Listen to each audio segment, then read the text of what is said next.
I know, you're wondering what's going on right there. Well, we're getting ready to do us a hay bale garden, and the wind's already blew over my tripod. This is a way to get started on a new video. Come on, stupid. All right, let's get started. Let's unload this vehicle, and I'll show you what all we got to work with, and then we'll go from there. So, why in the world would somebody need a hay bale garden anyway? Well, there might be several reasons. One, you might live inside the city and you don't have any room to have a big garden. Or you could be like me and just have land that's awful. I live here in Alabama. Here in Alabama, where I live, we get about 2 to 3 inches of topsoil. Then after that, you've got Alabama red clay. Let's talk about why I'm choosing to build a hay bed garden. Like I was telling you, here in Alabama, I have a major problem. To give you an example, just a few weeks ago, I dug a 4-foot hole. I'm getting ready to build a new house, and I need to do a perk test on the land. It's obvious after I started doing the digging why we even have problems with gardens. Let me show you. So if you look right here at this hole, this is a 4-foot hole that I dug, and you can see the dirt around it. Like I said, we get about 2 or 3 inches of topsoil, and then after that it's just this red clumpy dirt, or better known as clay, including all these large rocks that you see. That hole right there is about 4 foot deep, and you see it just acts like a pond.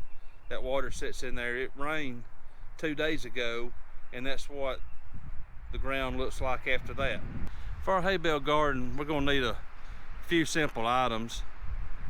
If you'll look, I purchased, for myself, for what I'm doing, I purchased 15 bales of hay. Actually, these are not hay bales, these are wheat straw bales. Whenever you're building a hay bale garden, you don't actually want to use hay bales. They develop a lot of grass from the hay, while the wheat, it doesn't produce grass much. You might have a little bit come up every now and then, but it controls weeds pretty well. The landscaping fabric does a great job of controlling pests. Something about that black fabric building ground, I guess, heating up. Insects don't really want to crawl across it, or snakes for that matter. You don't want no chicken head rattle moths can get a hold of you while you're in your garden. Now, what else we're going to need? We're going to need a few fence posts. These T-posts, they're excellent for using, and the reason they're called a T-post is, let me try to show you. If you look at the very end of the post, you'll see it's kind of shaped like a T. Now this one right here is a 6.5 foot T-post. I would prefer to use an 8 foot, but right now nobody in my area has any 8 foot. It would take me a long time to be able to order and get these posts in when I need to start getting my garden ready. So I went ahead and went with a 6.5 foot T-post. Now for what else you're going to need, I purchased some treated 12-foot long 2x4s. We'll need these at the end. I'll show you why we're going to be using them and explain it to you as we go. I'm just trying to go through and tell you what you need to get you started. Also, one other thing you'll need is some electric fence wire. I got this over at Tractor Supply for about $19, but I'll try to put a link down in the description of where you might be able to purchase some from eBay if you don't know what you're looking for. And I also forgot to mention that we're going to need some landscape pins to hold down our fabric. And of course, we're going to need a tape measure. So let's get started. After a lot of thought, I've tried to figure out where I would like to put my garden bed, and I decided that right over here is going to be about the best spot that I've got. It's close enough to my house, which is right over there, that I can run a garden hose out here, but yet it's far enough away from the trees that I can get plenty of sunlight. So let's get started. So we need to look at these hay bales and see about what we're working with. So I'm gonna take my tape measure out and I'm gonna measure the length of one of these. And it measures about 32 inches. So they're just over, just a little shy of 3 foot each. So if I were to take 4 of these, that would be enough to cover the length of my 12-foot 2x4s that I've got. So while I'm here, I'm gonna go ahead and see how tall one of them are, or how tall one of them are. Golly, how tall one of them is. And they're about 19 inches tall. Let's go out here and lay our landscaping fabric down and get ready to put our hay bales up. After looking at my measurements, it looks like 4 bales will equal out to be just a little over 10.5 feet. Well, to give myself plenty of room on each side. So what I'm gonna do is I'm gonna cut this landscaping fabric, which is 3 feet wide and it's 100 foot long. I'm gonna cut it in 20-foot strips. That way I'll have enough room on each side to kind of give me room for things to grow like watermelons and so forth. I'll have plenty of vinage, that's a new word. I have enough room for vines to grow and spread out. All right, so I'm gonna take this landscaping fabric and we'll just start right here, and what I'll do is I'll smooth it out.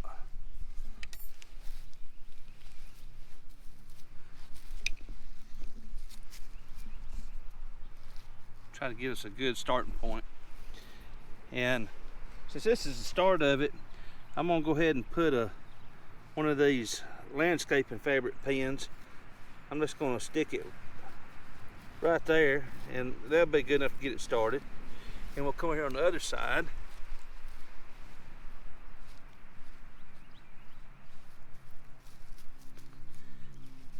We'll put that down there, and that'll be all right to get it started. Now we'll just take this and just roll it out.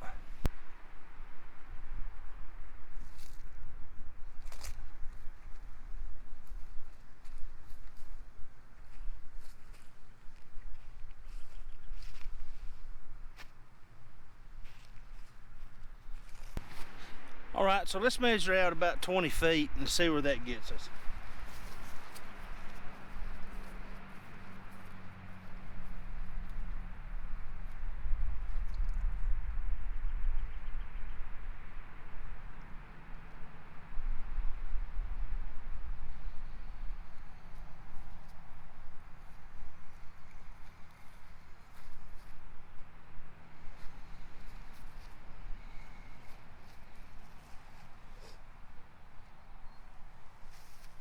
Well, and right here is 20 feet.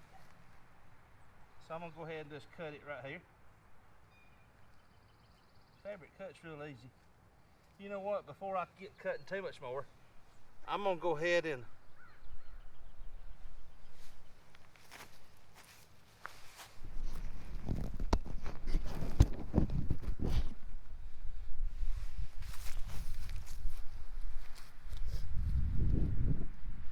before I cut too much more, I'm gonna go ahead and get some stakes and go ahead and stake this down where my fabric don't move much more, and then I'll go ahead and cut it.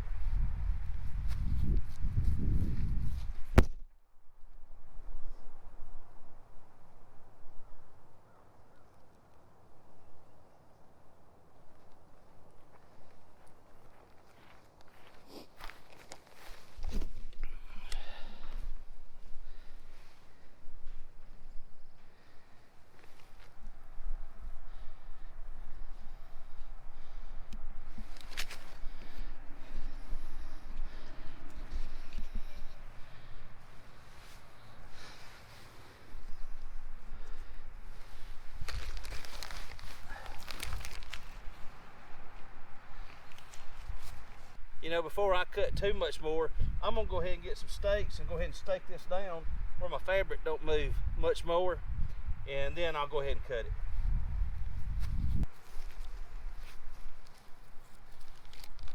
So I'm gonna go ahead and stake it right here.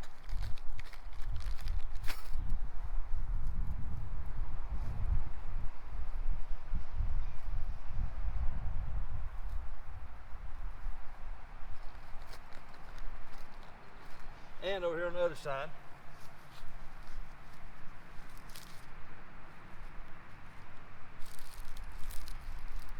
Now I'll cut it.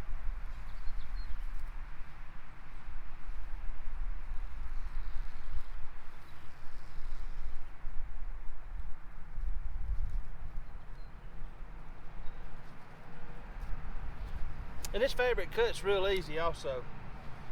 So now what I'm gonna do is I'm gonna go ahead and put some stakes along the outer edge of it. Then I'll show you what we'll do right here on this end.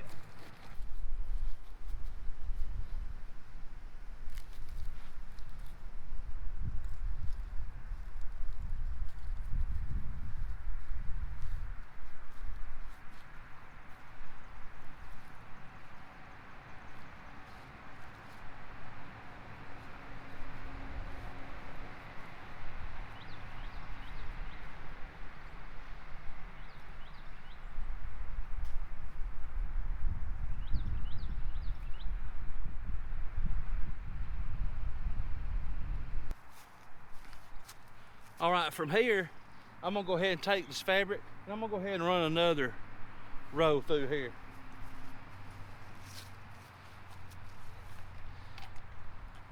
Take a couple of pins with me.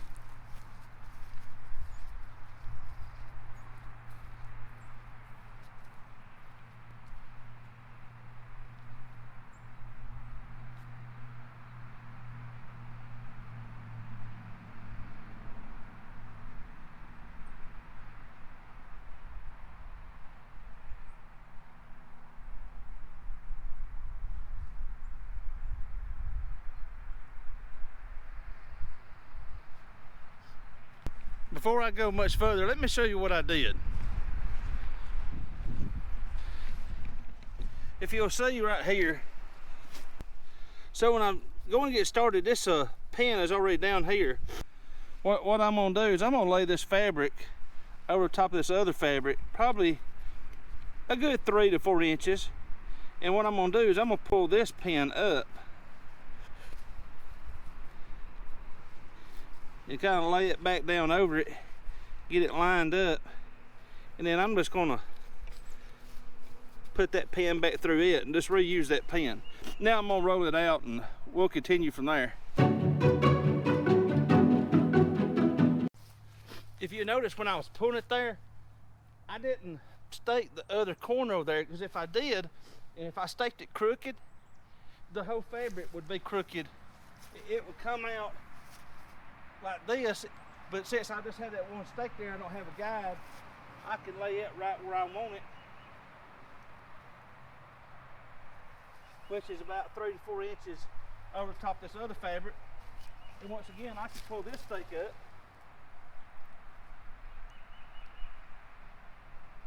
and reuse it. So now I'm gonna go through here and line this up and go through and start staking it.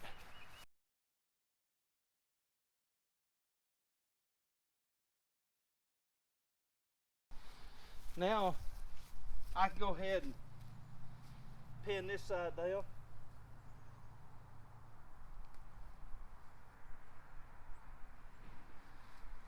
And cut my fabric. So what I'm going to do now is I'm just going to speed this whole process up, and when I get done we'll come back and talk some more.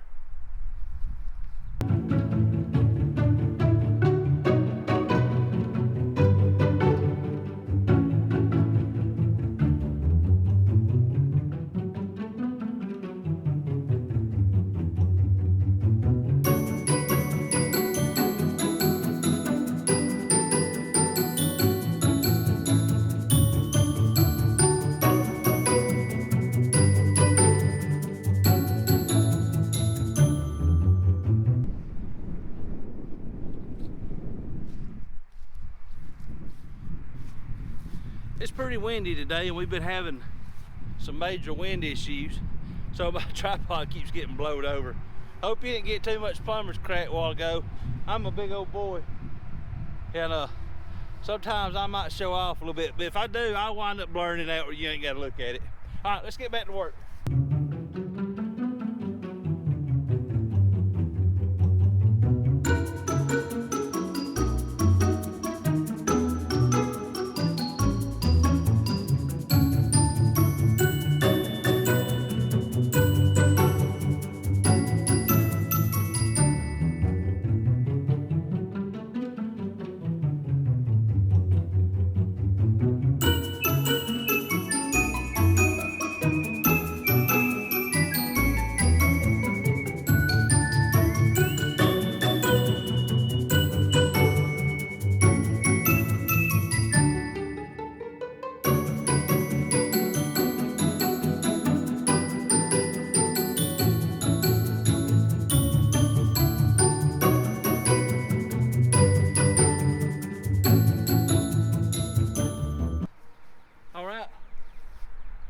think that's pretty good. I'm gonna get a tape measure and measure it.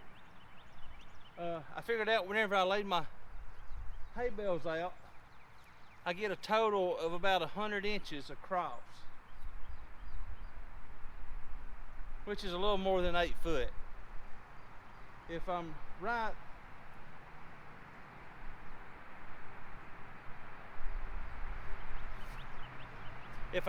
this is about 18 foot across.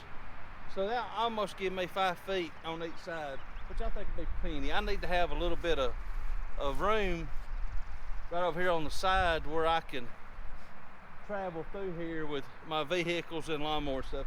I don't want to get over much further or it'll block my way of moving around my land here. So let me get a tape measure and see how far I've came across here.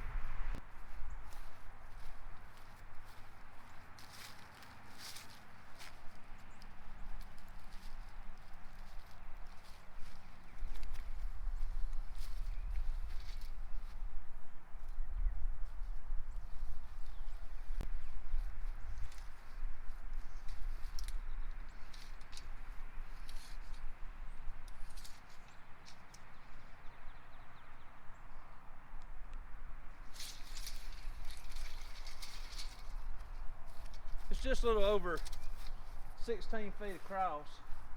So if I put my bales about 4 foot from the ends, I ought to be about right where I want to be. So let me get to doing that. I'm going to spend a minute trying to figure out exactly where I want to place each bale and measure it, kind of square it up a little bit where I've got equal amounts of black fabric on each side.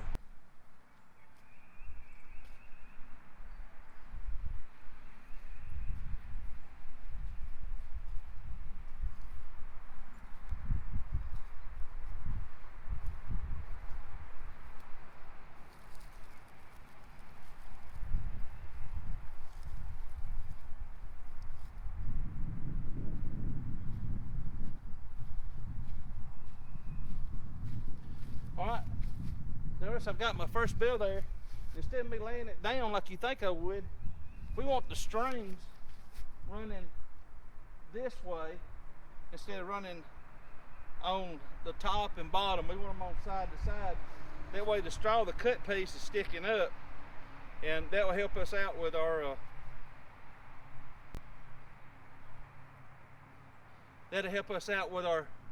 planting each of the bales. So let me get doing the other 3 bales and get it run out here, and we'll get them in line.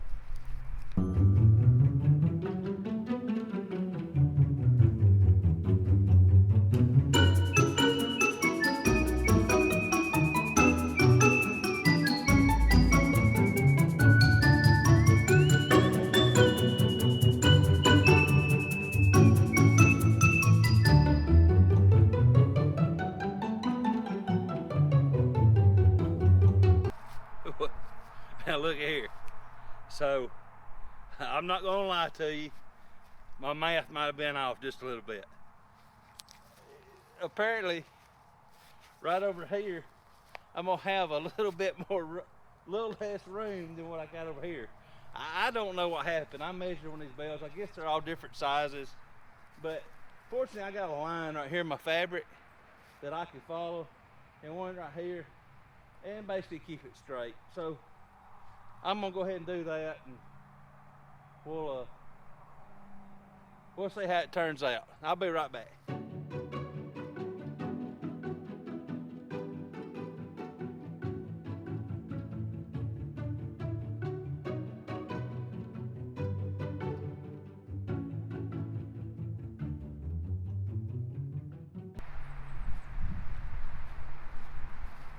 Come here, let me show you something on these bales real quick.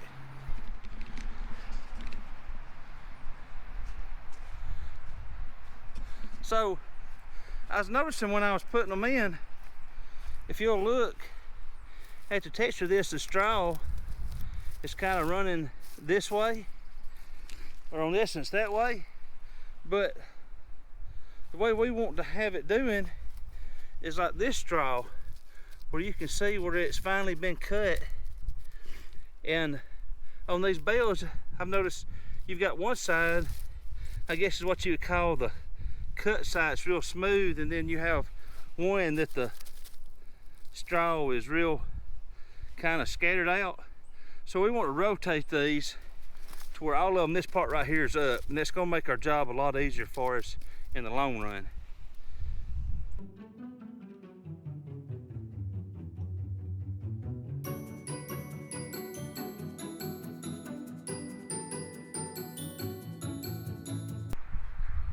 All right, well, we've got them put in.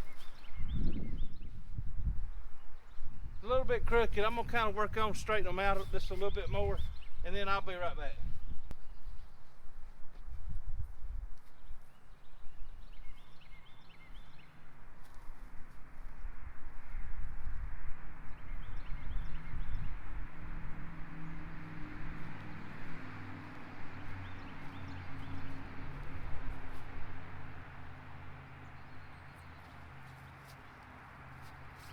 Okay, I think that looks pretty good. Now then what we'll do is we'll get our fence posts and we'll drive them up. We're gonna put one on the end of the bale, another on the other end of the bale. So that post, it's got a wide side, and then it's got the T side. Well, wait, I'll just be right back and I'll show you.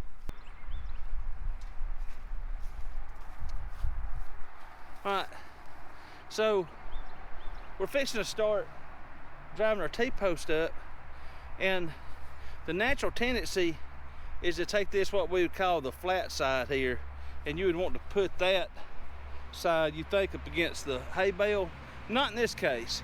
In this case, we want to turn it over with the, I guess, the angled side facing the hay bale. And the reason why is because we're going to take a 2x4 in a minute and we're going to cut it where it's got a split in it, and that way it slides over this, and then our board won't move this way, and we can make it tight, keep tension on it. So that's the reason we're going to put this post in the ground different than what you would think that we would do. Now whenever I start driving these motorcycle rally sides that come by when I'm trying to talk,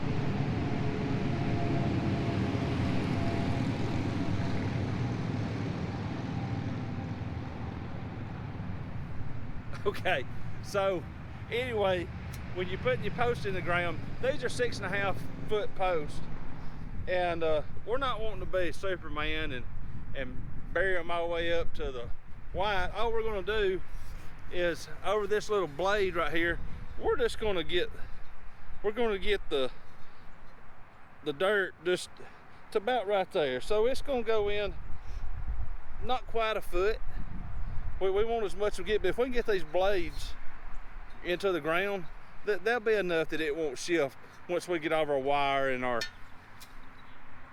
boards on it. So let me get my post driver and get to work. Now some of y'all that are watching this video, y'all probably some geniuses, probably way smarter than me. And when I'm talking to you, you may be thinking, well, this guy's an idiot. He's using these dumb words like blades and stuff. I'm trying to talk to somebody that's never done this before, and when they go in the store like Tractor Supply, they want to go in with some confidence and be able to tell them, hey, I need 6 T-posts, and they'll know exactly what they're talking about. Well, it's like this item right here. This is a post driver. This is what we're going to be using to drive our post in the ground, and you can get one of these at Tractor Supply. They're not too bad expensive. I believe they're between $20 and $30. I could be wrong. With inflation, it goes up and down. So what I'm gonna do is I'm just gonna put this on top of our post. I'm gonna make sure, I'm gonna kind of line it up and make sure that it's kind of level, and then just start letting it just drop, and the weight of it will be enough to push the pole down. You might kind of pull down on it a little bit, but I try to let this do most of the work. That's pretty heavy up here. It's pretty solid, but you'll watch me and see what I'm doing. All right, so what I did is down here in the ground, I just took a pair of scissors and I just cut a slit in the ground just wide enough that this can go through. That blade I was talking about, it's tapered, so it will cut through the fabric as it goes down. So I'm gonna take my post, I'm gonna line up. Remember, I'm gonna take the I guess what you call the sharp side instead of the flat side and put it against my hay bale. And we'll line it up there, kind of straight. I'm just gonna kind of get it pushed down the ground just a little bit, just to hold itself up to where I can get my post driver. And I'm gonna line it over the top of it. And I'm gonna kind of push forward just a little bit as I drive down. It's gonna be kind of loud. I'll kind of try to cut the volume down, but I'm gonna be watching the bottom here and making sure that it goes in right.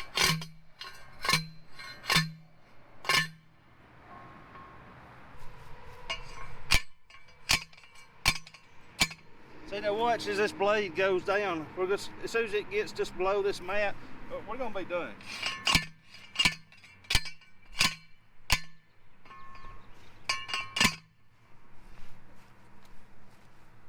Okay, let's get the rest of these posts driven in.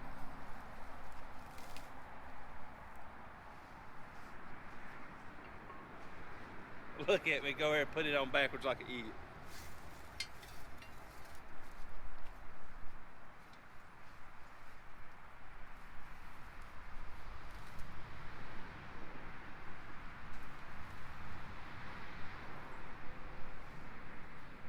A lot easier if you got somebody helping you.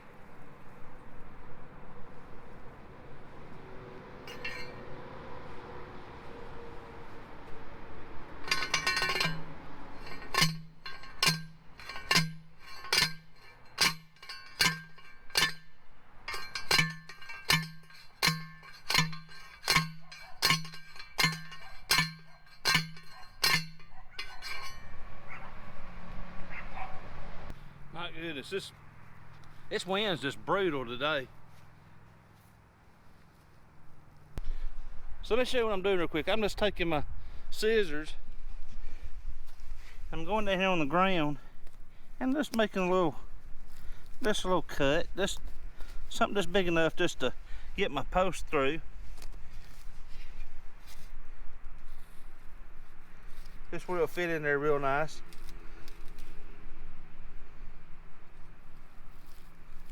And then I just kind of lean it against the hay bale till I get ready to drive it in.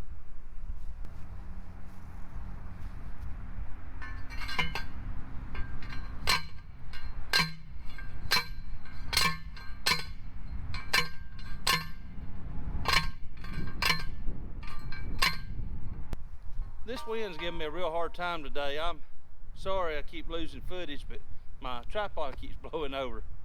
But I've positioned it now where maybe it'll work just a little bit better.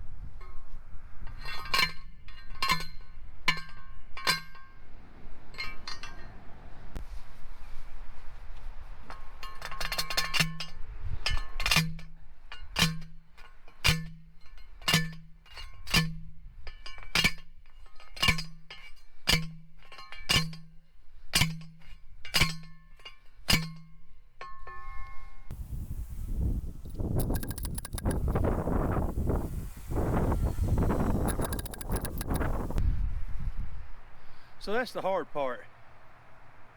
That'll wear you out, especially if you're a guy my size that don't exercise a whole lot. It'll wear you out quick. So now what I'm gonna do is I'm gonna put a tape measure on the, let me show you how I'm gonna do this. So what we'll do is we'll measure from inside here. So we'll put our tape measure up against this and measure all the way over to right here to just to the inside of this one. So let's do that now. I'm actually gonna hook it on the outside, and we'll just take off an 1/8 of an inch for that, just to give me something to hold on to.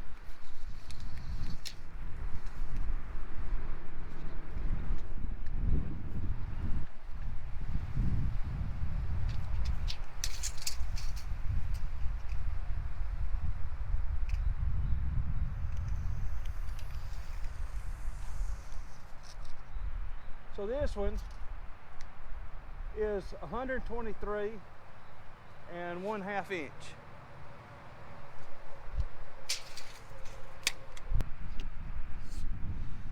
Now comes the time in this where we need a few tools.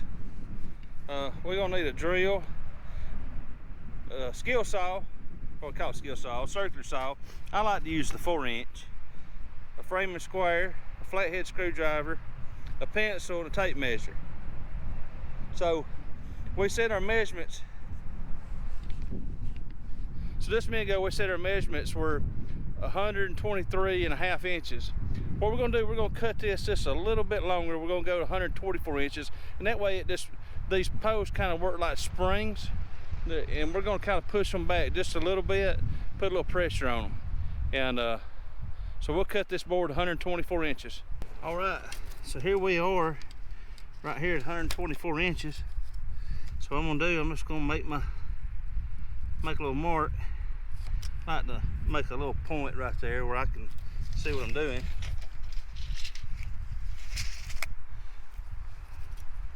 Put my square on here.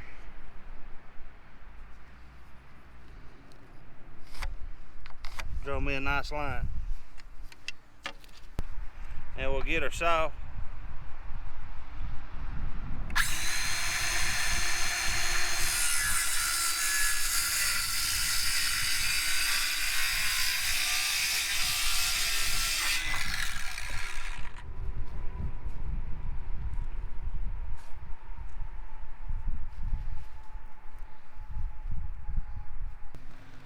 So here goes the fun part. What we're gonna do is we're gonna go right here on the end of this board right here, and we're just gonna kind of go right here in the middle, and we're just gonna cut out a few little sections where our saw, and make it about the width of that pencil right there. It ain't got to be real deep. I'm gonna kind of take some of the blade out of it. I'm gonna make it where it goes in about I'll say about 1 inch. That'll be plenty big enough.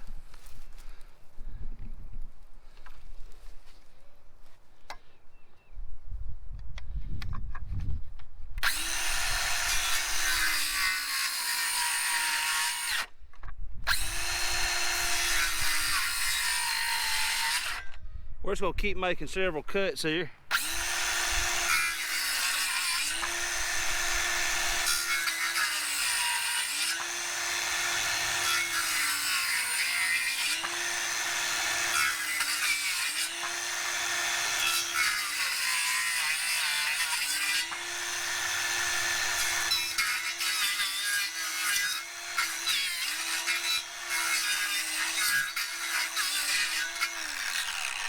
And that'll be good.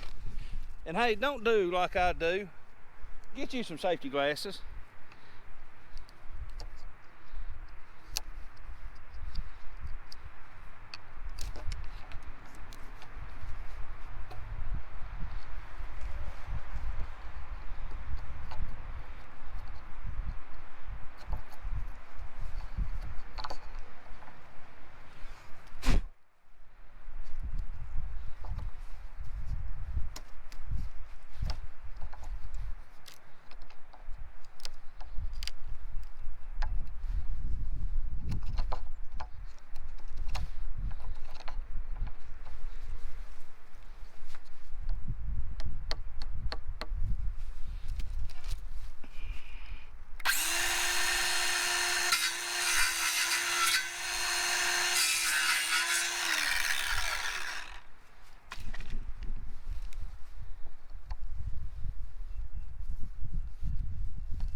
Now what we're gonna do is I've got a 1/4 inch drill bit.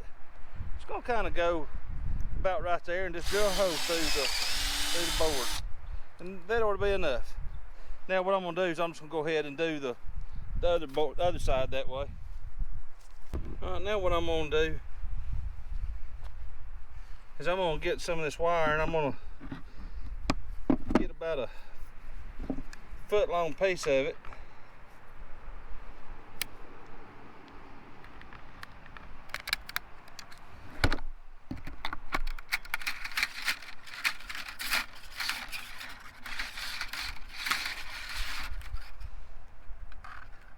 it off right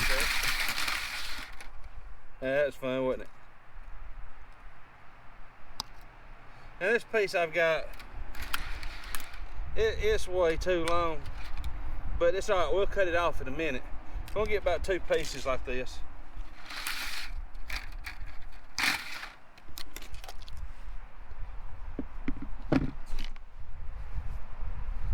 What we'll do now is we'll go right here at our board and our new hole that we made, and we'll just run the wire through it like that. That way once we get on the pole, we can just tie it off. We're gonna do this on both ends. All right, so now this wire, it's just gonna give me a method, since I'm out here working by myself, that I can put up here and kind of tie it off, just to help me out while I'm working by myself.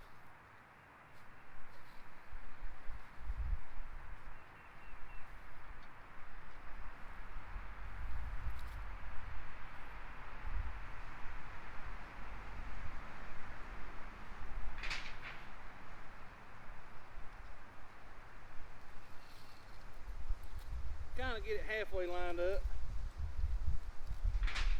stick that piece on there, and then just kind of twist it 1 or 2 times just to help hold it.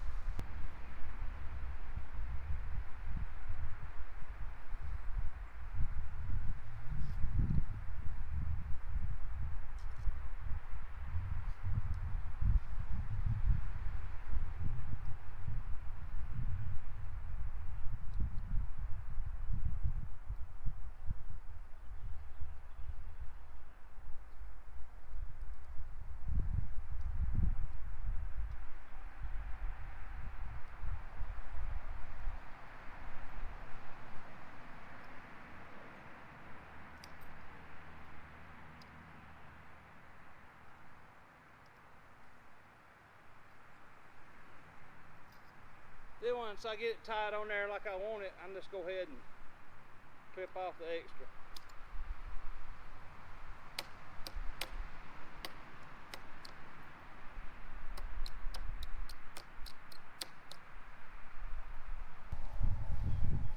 Now then, I'm just gonna go ahead and just repeat this same thing with the other boards. The length may be different. I'll measure each board before I do it, but then once I measure the length, I'll just cut it at that length, and then we'll go there. It sound like I just keep repeating myself. All right, so now what we're gonna do is I'll measure up about 8 inches, so somewhere about right here. And we're just gonna take a little wire, bring it around, and just give it an old twist.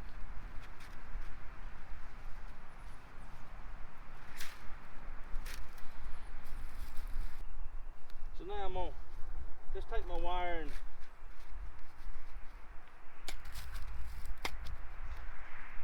just run it down this way.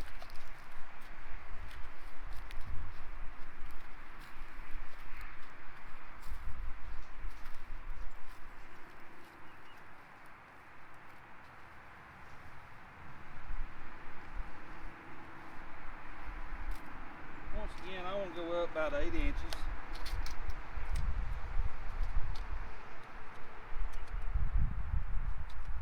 So about right here.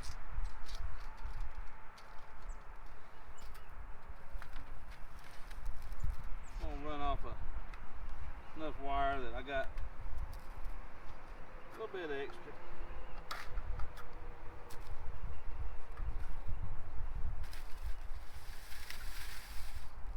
Let me remeasure. About right there.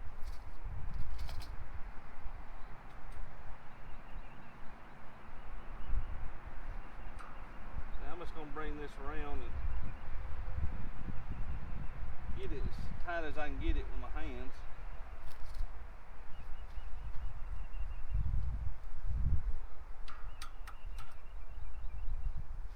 Once again, just start twisting.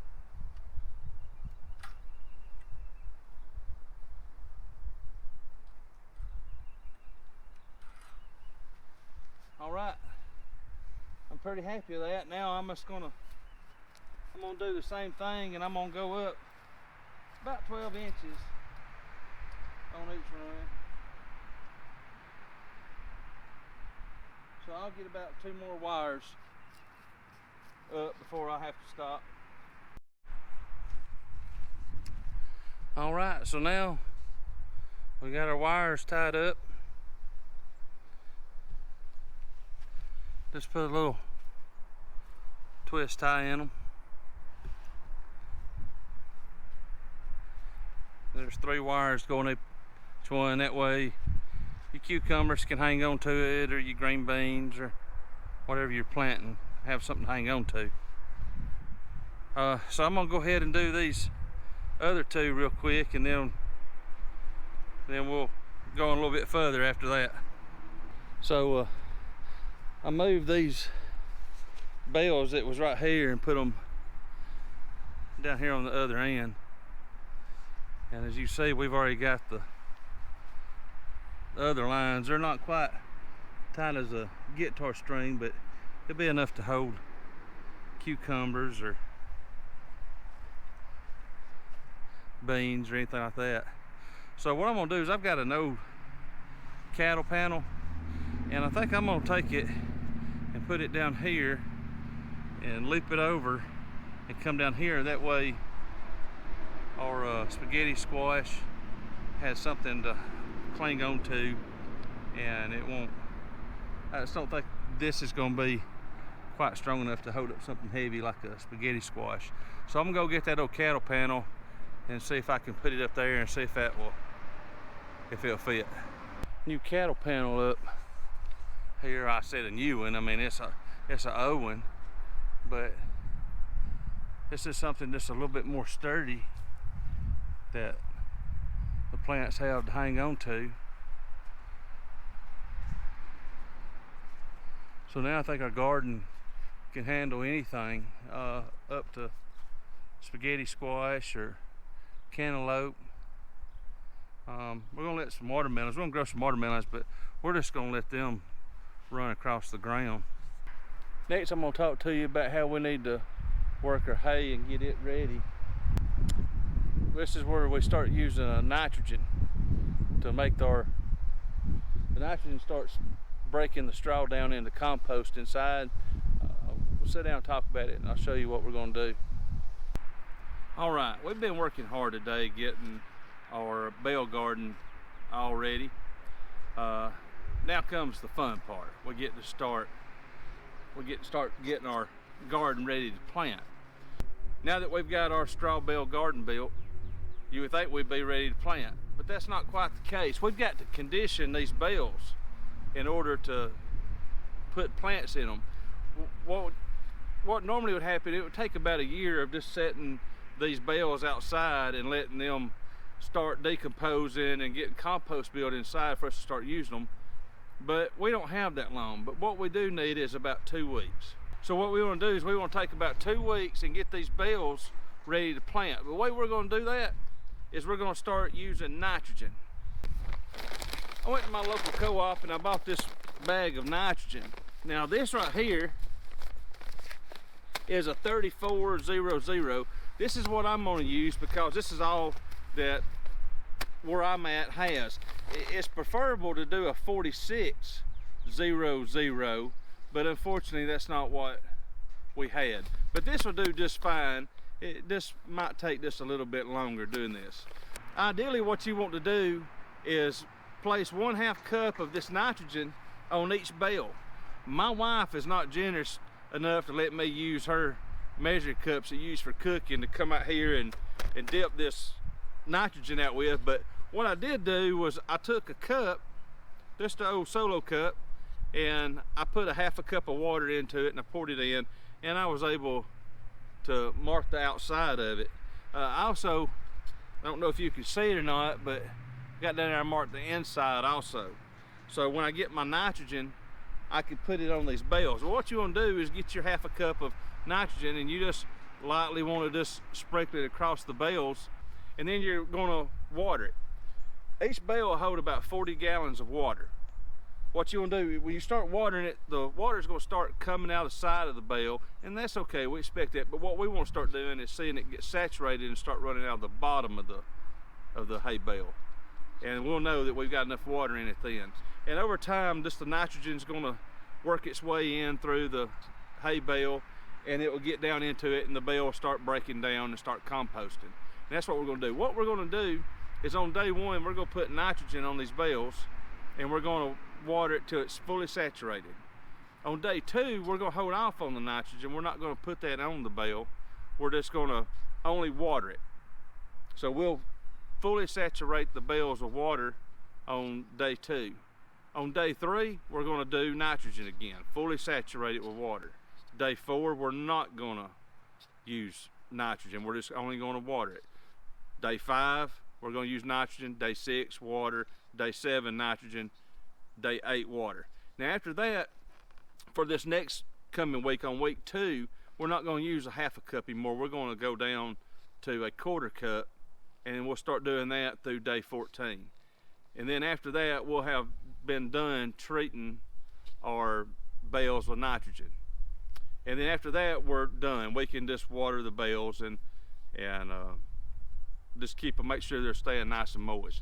And then what we want to do is we want to get some kind of thermometer, usually one that you'd put like in a big cook pot, you know, one that's about a foot and a half long, that we can stick down into the bale, and it'll give us temperature. This bales are going to get up probably about 130 degrees. That's a little bit too hot for plants to survive. So we're just going to let that settle. We're going to keep checking each day till it gets down to about 90 degrees. When it gets down to 90 degrees, we'll know we're ready to plant then.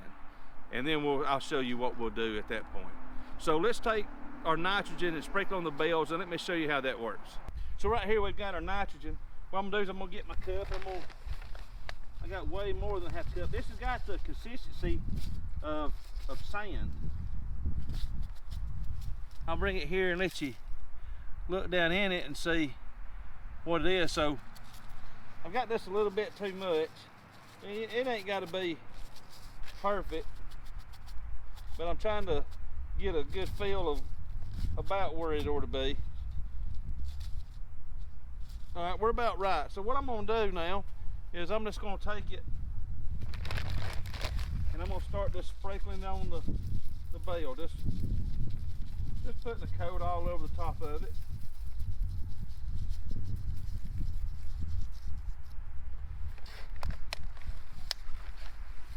A little bit more.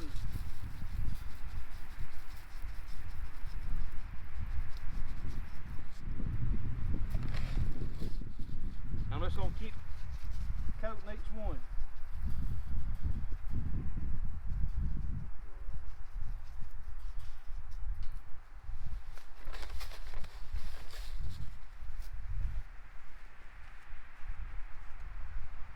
Move back in here and get these.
All right, I'm gonna go ahead and I'm gonna finish putting nitrogen on these other bales, but I do want to show you what it looks like.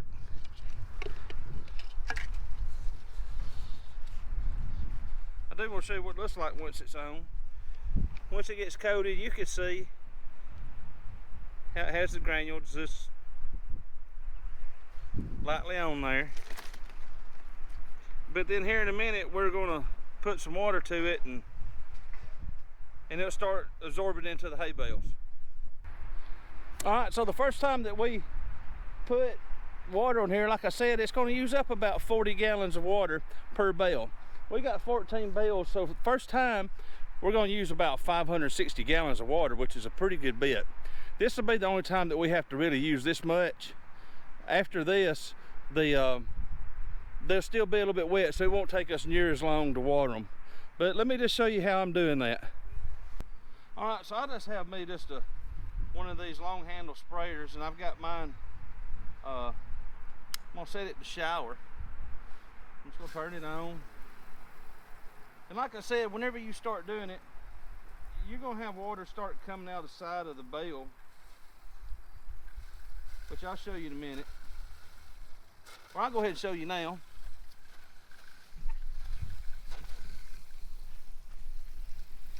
If you look, you can see how water's just dripping out of the bale. And that's okay, we expect that. But what we're waiting for is to start seeing the water run out of the bottom of the bale.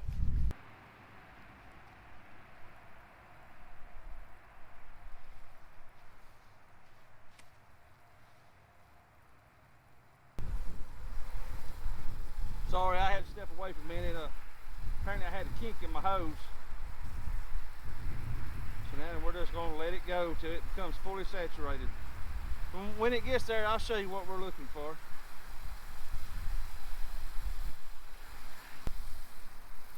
I'm going to give the water time to soak into each bale, and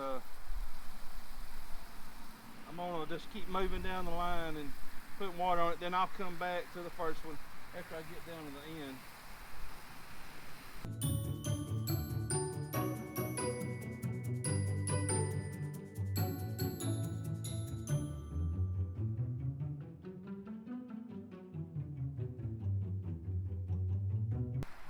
All right, and just as soon as I get these bales saturated, I'll come back and I'll show you what we're looking for.